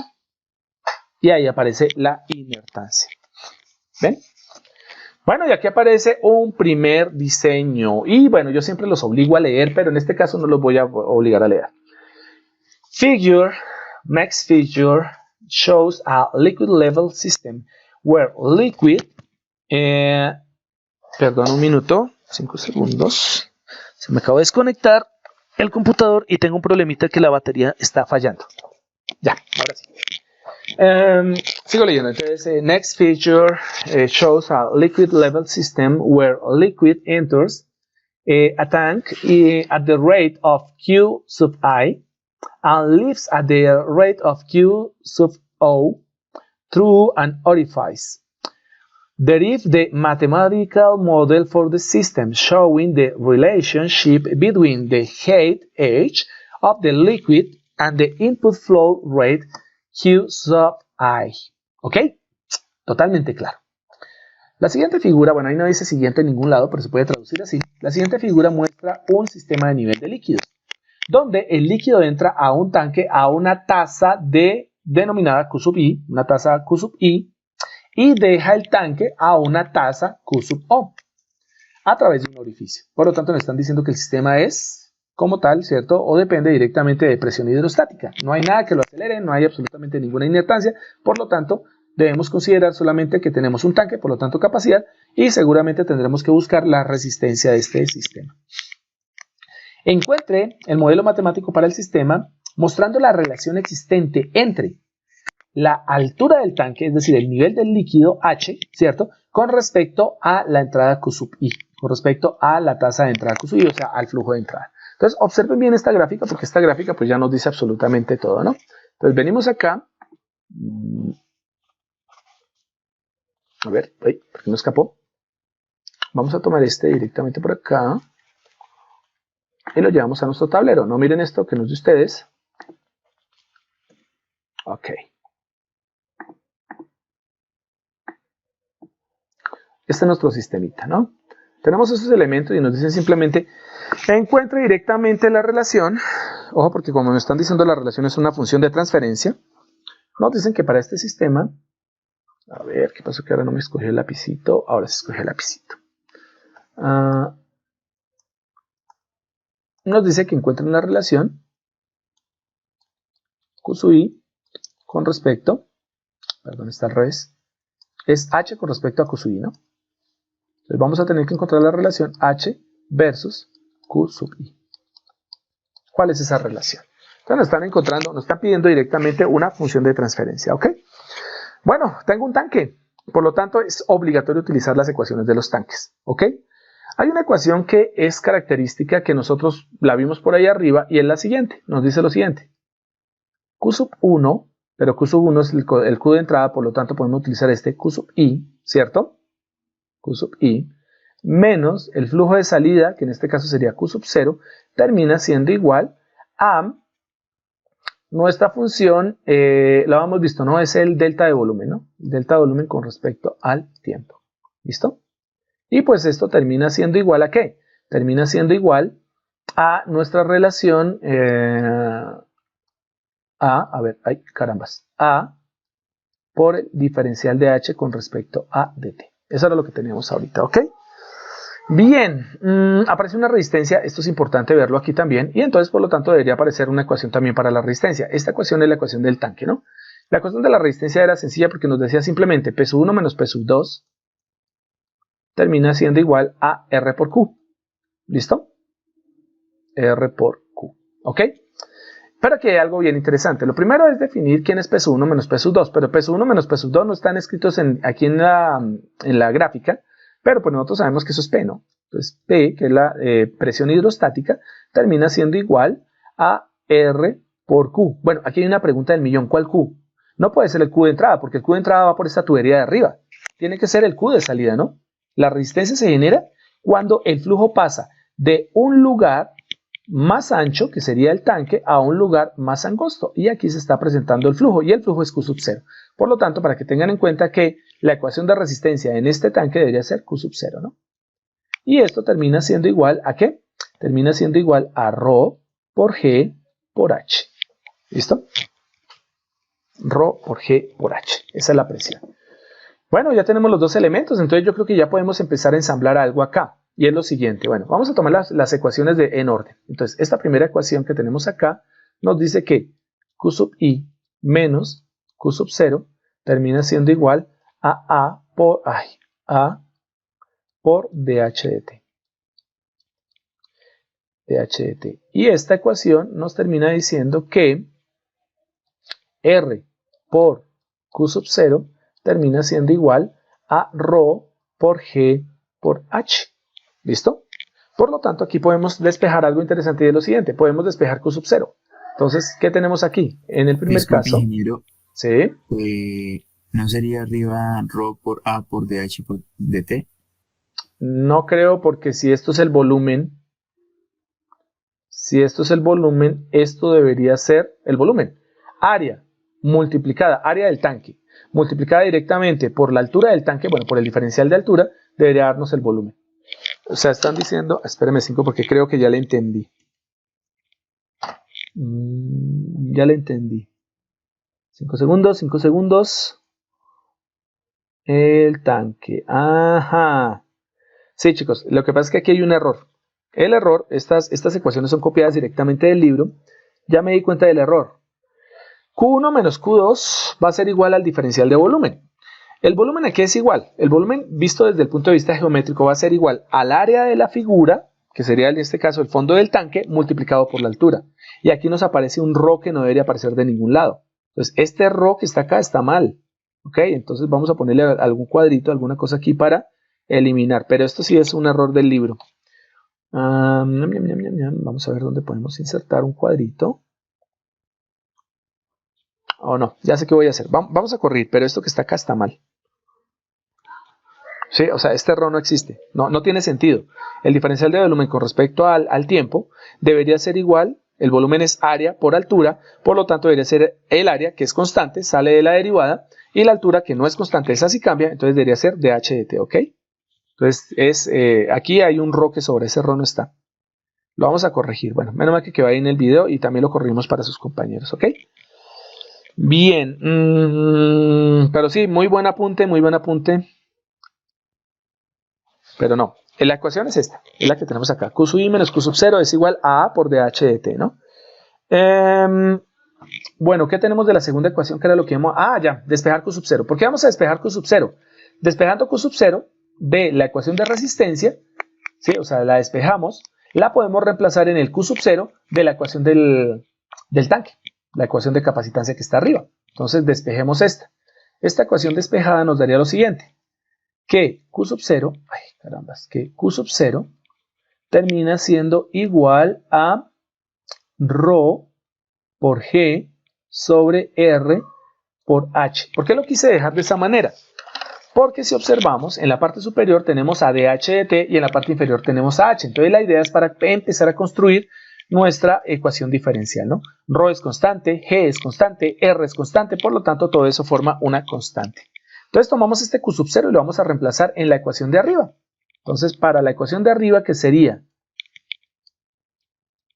Q sub I menos Q sub 0, pero Q sub 0 es ρ por G sobre R por H, termina siendo igual a A por dH con respecto a dt. ¿Ok?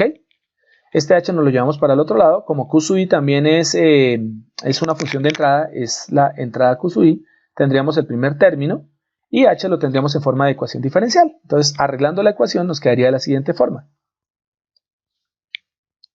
A por dH con respecto a dt más ρ por G sobre R por H termina siendo igual a Q sub I.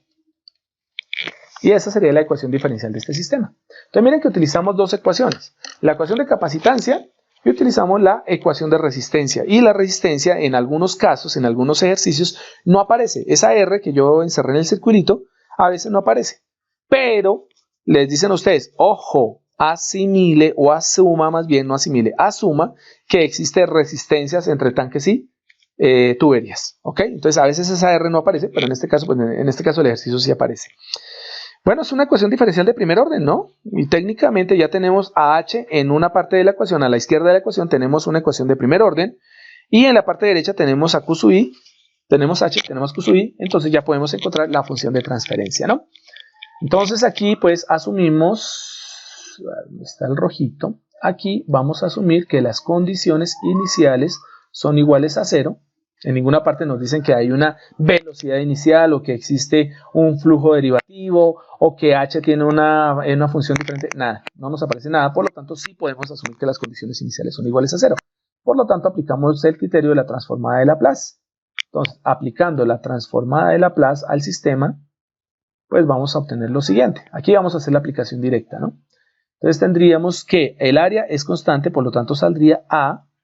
La transformada de Laplace de h de t, como es una derivada, entonces nos daría un término en S, y la transformada de h de t, que es h de s, más rho g r, pues termina siendo constante, por lo tanto sería rho por g sobre r, y la transformada de Laplace de h de t, pues termina siendo h de s, y esto sería igual a la transformada de q sub i, que sería pues q sub i de s. ¿Listo?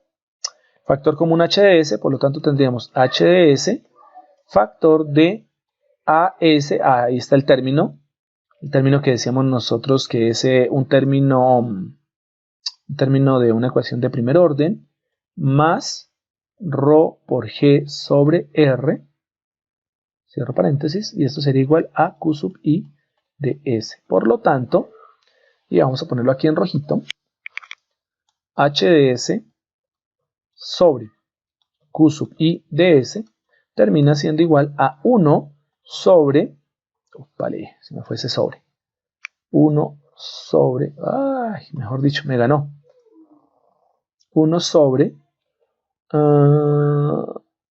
AS más, no, creo que quiero arreglarlo un poquito. Bueno, sí, es 1 sobre AS más rho por G sobre R. ¿Por qué quiero arreglarlo? Bueno, esa es la función de transferencia, ¿no? ¿Por qué quiero arreglarlo? Pues específicamente porque quiero conocer los términos de tau, ¿cierto? Y de k. ¿Se acuerdan ustedes que existe una ecuación? Vamos a quitar esta cosita de aquí abajo. Existe una ecuación general. ¿Se acuerdan la ecuación general de primer orden? Nos dice lo siguiente. Y de s sobre x de s era igual a k sobre tau s más 1. ¿Qué es lo que queremos encontrar? Lo que queremos encontrar es precisamente los términos tau, es decir, la función de retardo, ¿cierto? Y queremos encontrar la función de sensibilidad estática o función de crecimiento, ¿no? Entonces lo que quería hacer era pues ajustarlo ahí. La idea es que este término que está acá quede igual a 1, entonces quiere decir que debo desaparecer este término que está acá, rho g sobre r. Por lo tanto quiere decir que debo multiplicar por sus inversos tanto en el numerador como en el denominador. Entonces esto nos llevaría a la siguiente ecuación final. h de s sobre q sub i de s terminaría siendo igual a r sobre rho g todo sobre a por r sobre rho por g s más 1. Si lo llevamos de esa forma, creo que está bien. Entonces, este término que está acá, todo este término correspondería acá, la constante de sensibilidad estática, y todo este término que está por este ladito correspondería al tau. Entonces, el tau del sistema va a ser igual al área del tanque multiplicada por la resistencia hidráulica sobre la densidad multiplicada por la gravedad. ¿Listo? Sistema de primer orden, bueno, y la función de sensibilidad, la función de crecimiento de nuestra onda, de nuestro sistema, si por ejemplo Q sub i fuese un escalón unitario, pues nos daría directamente la resistencia dividido entre la densidad multiplicado por la gravedad, ¿no? ¿Listo? Ecuación diferencial de primer orden. Vamos a tener que hacer el arreglito porque lo que hicimos acá fue copiar y pegar, y el copiar y pegar miren que no es tan bueno, entonces este rho desaparece, este rho no existe. Está horrible, voy a cambiarlo ahorita. Bien, entonces para tenerlo en cuenta, para cambiarlo y para que las diapositivas estén correctas. Pues lo que íbamos a mirar era pues el ejercicio, ¿no? Entonces aquí hicieron el ejercicio, aquí está el tanque. Q sub i menos Q sub 0 va a ser igual a sobre rho g. Bueno, esto es la capacitancia multiplicado por el diferencial de P de T. Pero pues esta primera ecuación no sirve de mucho ¿Sí? ¿Por qué? Porque pues aquí está el diferencial de presión y el diferencial de presión no lo necesitamos porque lo que nos piden es que Q sub I con respecto a H. Q sub I lo despejan el menos Q sub 0, lo pasan a sumar más Q sub 0.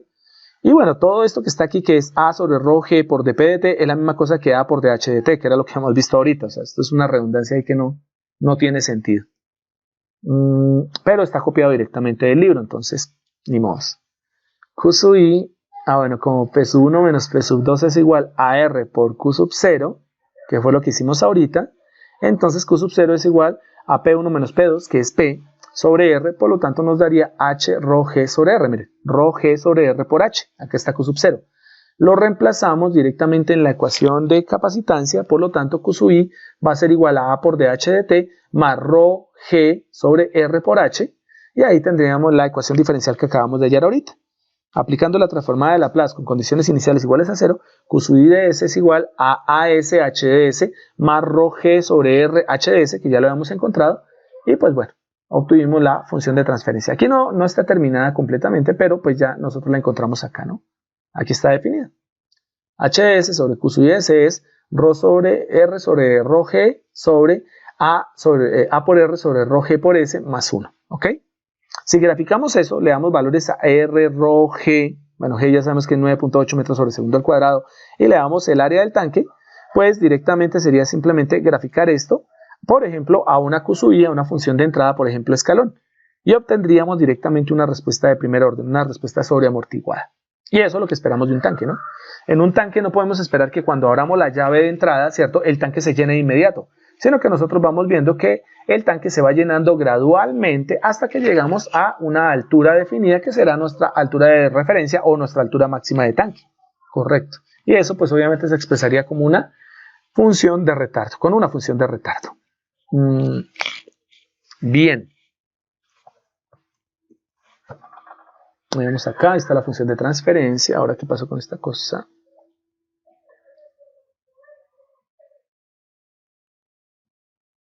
Me aparecieron las noticias del día de hoy. Ya. Ahora sí. Entonces, bien. Acá.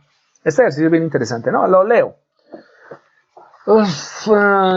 Tenemos dos tanques. Realmente hay dos tanques. Lo único que necesitamos es determinar una función de transferencia. Nos están diciendo lo siguiente. La siguiente figura muestra un sistema de nivel de líquidos de dos tanques, donde el líquido entra perdón, al primer tanque con un flujo, una tasa, una razón de cambio volumétrica, un flujo Q sub I, y abandona, ¿cierto?, ese tanque. Ahí no dice que lo abandone, pero lo vamos a interpretar de esa manera. De tal manera que el flujo que abandona ese tanque, ¿cierto?, del tanque 1, pues le sirve como entrada al tanque número 2, y a ese flujo lo llaman Q sub 1, a través de un orificio de radio R1. ¿Ok? Entonces ahí ya tenemos una resistencia.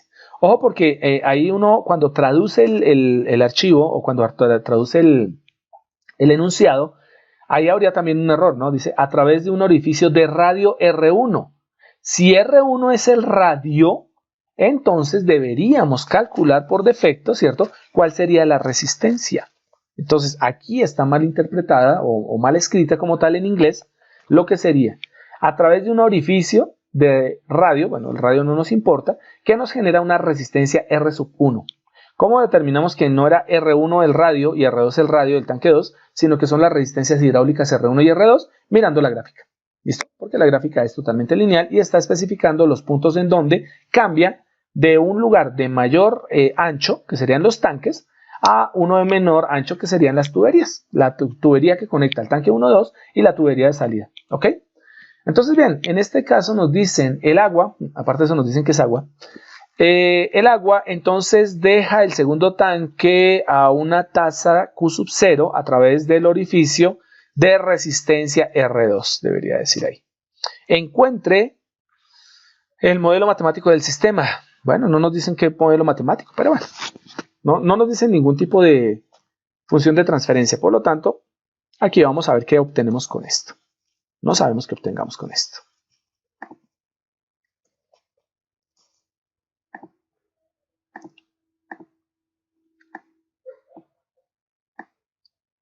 Listo, vamos a verlo por aquí, por la esquinita, ahí arribita. Ok. ¿Cómo se ataca un sistema de estos? Es fácil, muy fácil, porque ya lo dijimos desde un principio. Si yo tengo un tanque, me voy a hacer en el tanque, o voy a utilizar ese tanque para armar las ecuaciones que están allí. Pero en este caso yo tengo dos tanques. Por lo tanto, al tener dos tanques, eso quiere decir que voy a tener que armar dos ecuaciones, una para cada tanque, y después miro cómo las ligo, cómo las conecto, ¿ok? Bueno, el elemento que los conecta, ¿qué es? Pues el elemento que los conecta el tubo que está aquí en el centro. Entonces, una de las cosas que quiero referenciar es el hecho de que nos dijeron, del tanque 1 sale el líquido por acá. ¿Listo? Pero ese líquido que sale por este lado es el mismo que ingresa por este lado, y a este líquido de entrada del tanque 2 lo llamaron Q1. Entonces, observen que aquí ya habían definido, perdón, habían definido un flujo y le han puesto un nombre. ¿Ok? ¿Qué es el elemento que está conectando los dos tanques? Pues a Q1. Q1 es el elemento que conecta los dos tanques. Por lo tanto, voy a armar la ecuación del tanque número 1. Vamos a llamar este el tanque número 1. Y vamos a armar la ecuación del tanque número 2. Y voy a armar o voy a ensamblar como tal las ecuaciones en función al elemento conectante que es el flujo Q1. ¿Vale? ¿Cuál sería la ecuación del primer tanque? Entonces, para nuestro primer tanque, la ecuación es bien sencilla porque nos dice lo siguiente. Tenemos el flujo de entrada Q y el flujo de salida de ese tanque será Q1. Por lo tanto, la ecuación de capacitancia del tanque número 1 será la siguiente. Q menos Q1 terminará siendo igual al área, siempre me queda un triángulo, al área multiplicado por el diferencial de altura con respecto al tiempo. Miren que lo tengo aquí referenciado en función de las alturas, pero podría haberlo referenciado en función a las presiones. ¿Por qué en función a las presiones? Porque mire que me están dando A1, G y ρ, que son características directamente, bien sea también para la resistencia, pero también nos definen como tal lo que son la energía hidrostática, ¿no? La presión hidrostática. Pero voy a utilizar el de áreas. Ahora bien, ¿por qué utilizo H? Porque H es la altura. Ah, bueno, aquí me falta una cosa, ¿no? Q menos Q1 es igual al área 1, porque estamos hablando del tanque 1, multiplicado por el diferencial de la altura 1, de H1. ¿Listo? De H1 de T con acá. ¿Ven? Para la parte 2, ¿cierto? Para el tanque número 2, entonces nuestras ecuaciones serían, ¿quién es el flujo de entrada? Q1. ¿Quién es el flujo de salida? Q0. Entonces Q1 menos Q0 termina siendo igual al área 2 del tanque 2, ¿cierto? Multiplicado por el diferencial de nivel, que es en este caso de H2, que es el del tanque 2, con respecto a dt. Tengo las ecuaciones de capacitancia. Busquemos las ecuaciones de resistencia porque ellas nos van a permitir despejar los flujos de salida, ¿no? Entonces, para el caso de R1, en R1, el flujo que pasa a través de la resistencia R1 es Q1. Eso quiere decir que la diferencia de presiones, ¿cierto? En el primer tanque nos va a definir eso. ¿Qué significa? Que R1 multiplicado por el flujo que lo atraviesa, que es Q1, tiene que ser igual a ρ por G, porque observemos que no hay ningún tipo de aceleración, por lo tanto lo que tenemos es el movimiento del líquido a partir de fuerza de presión hidrostática, ¿no? Entonces sería ρ por G por H. R1 depende del tanque 1, por lo tanto será H1. ¿Listo? Esa sería la ecuación de resistencia para el tanque 1.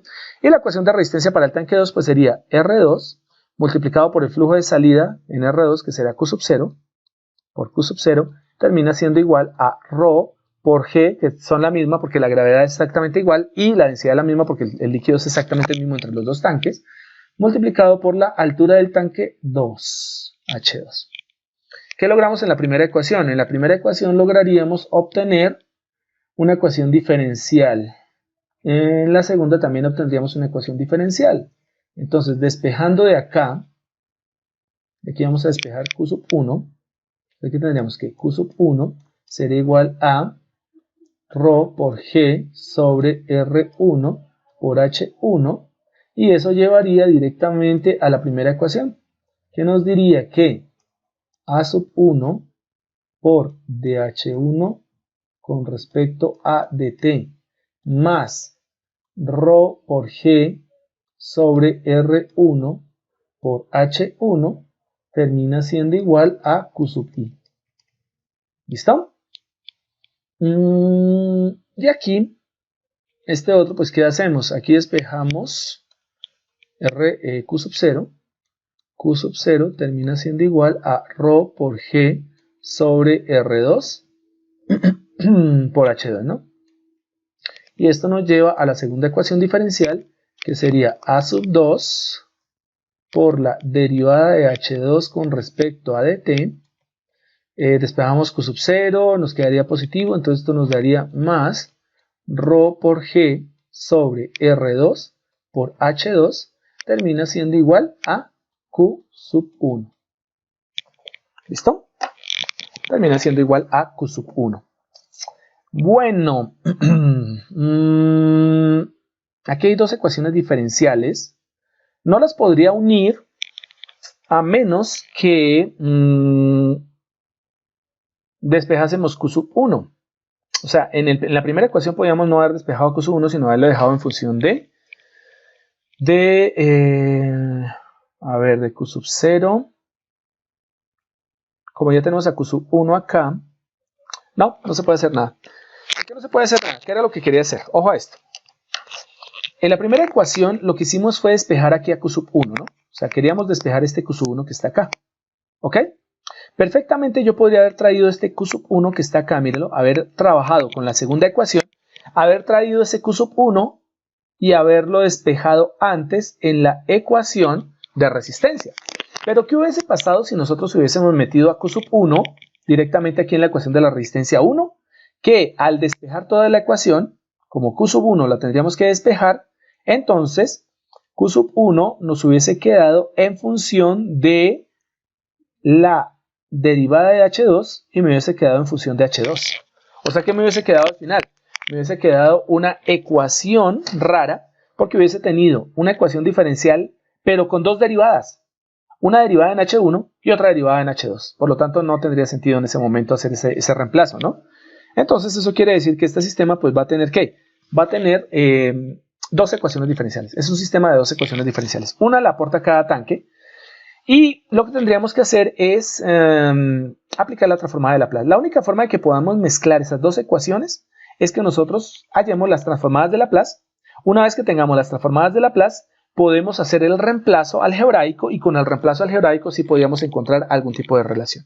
Como el sistema no nos ha definido cuáles son las ecuaciones de función de transferencia que se están pidiendo, la respuesta pues sería esta nomás, ¿no? Simplemente venimos y quitamos esto de acá, no lo necesitamos.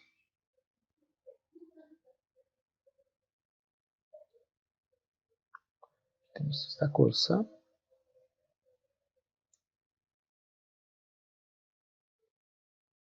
La respuesta es la siguiente. La ecuación diferencial para el tanque 1 es A sub 1 de H1 de T más ρg sobre R1 por H1 es igual a Q sub I. Y A sub 2 para el tanque 2 es A sub 2 de H2 de T más ρg sobre R sub 2 por H2 va a ser igual a Q sub 1.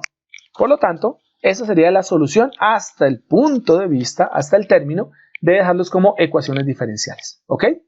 Pero como la solución no es suficiente de esa manera, entonces sí sería bueno encontrar funciones de transferencia. ¿Bien? Entonces, en este ejercicio que me parece interesante es por eso, porque no hacen una propuesta de qué funciones de transferencia, podríamos encontrar diferentes relaciones. Por ejemplo, sobre el tanque 1 podríamos encontrar la relación de las siguientes variables. ¿Quiénes son las variables? Las vamos a encerrar. Las variables son Q sub I, las variables son H1 y la variable es Q sub 1. Aquí hay tres variables en el tanque 1, pero son las mismas tres variables del tanque 2, no. Hay un elemento que es común entre los dos tanques, que para el tanque 2 las variables son Q sub 1, H2 y Q sub 0.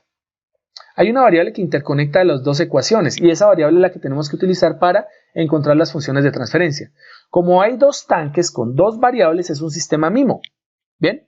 Pero a su vez, como son dos variables con dos tanques, solo podemos encontrar la relación de 2 a la 2, eso significa 4. Por lo tanto, solo podemos tener 4 funciones de transferencia. ¿Eso qué significa? Q sub 1 es una variable, ¿cierto? Pero es una variable auxiliar porque es la variable que conecta el tanque 1 con el tanque 2. Por lo tanto, las 4 variables que nos quedan, ¿quiénes son? Q sub I, H1, H2, Q sub 0.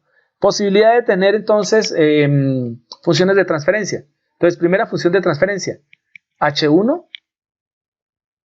Entonces, las posibles funciones de transferencia. Funciones de transferencia son dos puntos. La primera función de transferencia sería H1 de S sobre Q sub I de S. Esa es una primera función de transferencia. La segunda función de transferencia será relacionar H1 pero con Q sub 0. Entonces sería H1 de S sobre Q sub 0 de S, ¿no? Relacionar H1 con respecto a Q sub 0, porque Q sub 0 la podemos también manipular. Con una válvula de salida nosotros podemos manipular Q sub 0, por lo tanto Q sub 0 podría ser tomada como entrada, Q sub I también es entrada, y las salidas serían H1 y H2, ¿no? Esa sería la segunda función de transferencia. Sobre el tanque número 2, entonces podríamos tener H2 de S con respecto a Q sub 0 de S. Y la otra posibilidad que existe es que tengamos H2 de S sobre Q sub I, ¿no? Me hace falta. Q sub I de S. ¿Listo? Dos ecuaciones diferenciales debidas a dos tanques nos generan 4 funciones de transferencia en este sistema MIMO.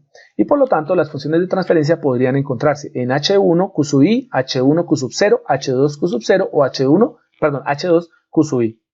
¿Qué deberíamos hacer para encontrarlos? Bueno, pues simplemente deberíamos aplicar la transformada de Laplace. Las voy a aplicar aquí, vamos a asumir, más que a suponer, vamos a asumir que las condiciones iniciales son iguales a 0. Entonces, condiciones iniciales iguales a 0 obliga a que las funciones de transferencia sean las siguientes. Entonces, la función de transferencia para el primer sistema sería A sub 1, ay carambas, A sub 1 S, H1 de S, más ρ por G sobre R1 por H1 de S es igual a Q sub I de S. Para la segunda sería A sub 2 por S por H sub 2 de S, ay, carambas, H sub 2 de S, más ρ por G sobre R sub 2 por H sub 2 de S es igual a Q sub 1 de S, ¿no? De estas dos ecuaciones, así tal como las tenemos, podríamos obtener, por ejemplo, H1 Q sub I, o podríamos obtener H2 Q sub I. Por lo tanto, quiere decir que tenemos que hacer una modificación aquí en Q sub 0. Este Q sub 0 deberíamos no haberlo reemplazado antes. ¿Qué podríamos haber hecho? Como tenemos aquí Q sub 1 de S, la transformada de Laplace de este término, venga, y traigamos este término aquí abajito. ¿Listo? Transformada de Laplace de este sistema vendría a ser, aquí en azulito, R1, Q sub 1 de S, terminaría siendo igual a ρ por G por H sub 1 de S. ¿Listo? Entonces, este Q sub 1 lo podríamos reemplazar directamente aquí por Q sub 1 y me quedaría la relación H2 con respecto a H1. Si despejamos a H1 de la ecuación de la izquierda, tendremos la relación H2 sobre Q sub I. ¿Vale?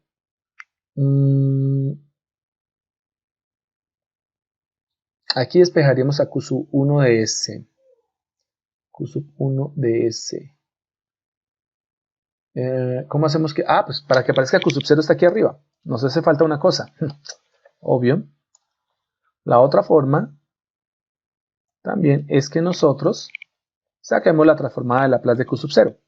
Entonces, Q sub 0 de S termina siendo igual a ρ por G sobre R2 por H2 de S. Por lo tanto, yo puedo tomar este H2 de S, que está acá, puedo tomar este H2 de S, reemplazarlo acá en estos H2 de S acá, después de que le saque factor común, y quedaría la función en Q sub 0. Como Q sub 1 la reemplazamos aquí por H1, entonces aquí podemos sacar H1 Q sub 0 y podemos sacar H2 Q sub 0. ¿Listo? Entonces, ¿qué hicimos para que se entienda? Tomamos las ecuaciones diferenciales finales, que fueron A sub 1 de H1 de T más ρ G R1 H1 igual a Q sub I, y tomamos la ecuación número 2, A sub 2 de H2 de T más ρg sobre R2 por H2 es igual a Q sub 1, aplicamos la transformada de Laplace y obtuvimos dos ecuaciones diferenciales. Con esas dos funciones de transferencia. Con esas dos funciones de transferencia solo puedo ensamblar dos elementos. H1 Q sub i y H2 Q sub i. O sea, podría ensamblar, solo con las ecuaciones en rojo, podría ensamblar esta y podría ensamblar esta ecuación.